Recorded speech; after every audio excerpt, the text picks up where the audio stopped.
అని టికెట్ ఇచ్చి ఒకటో రెండో వాళ్ళ సింబల్ మీదనైతే మళ్ళీ ఏళ్ళోళ్ళు గెలిపించరు కదా, అందుకని వీళ్ళ సింబల్ మీదనే పోటీ చేయించాడు. 21 పార్టీల సంకీర్ణ కూటమి అది.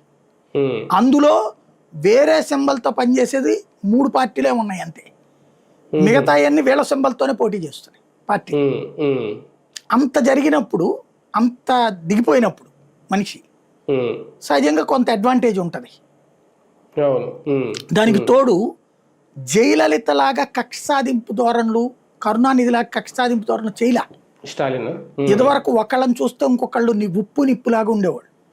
స్టాలిన్ వచ్చాక ఇప్పుడు అప్పటికి జయలలిత బొమ్మతో ఉన్న పుస్తకాలు అవన్నీ ఉన్నాయి, బ్యాగులు అవి డిస్ట్రిబ్యూట్ చేయమని చెప్పాడు.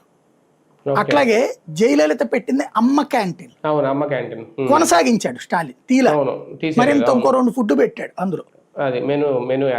జయలలిత పెట్టించిన స్కూళ్లలో భోజనంతో పాటు ఇతను ఉదయం టిఫిన్ కూడా పెట్టించాడు. ఇది మధ్యాహ్న భోజనంతో పాటు ఉదయం టిఫిన్ స్కూళ్ళు కాలేజీల్లో కూడా పెట్టించాడు.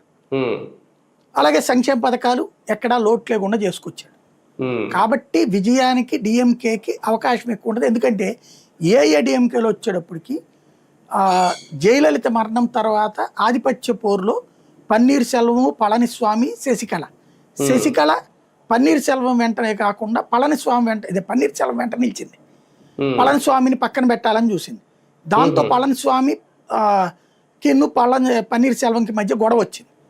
చివరికి పన్నీర్ సెల్వంతోకి బీజేపీ వార్నింగ్ ఇచ్చి దూరంగా పెట్టించింది శశికళని.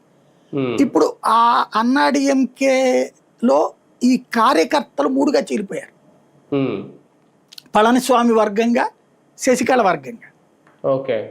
ఆ తర్వాత అతను ఉంటాడు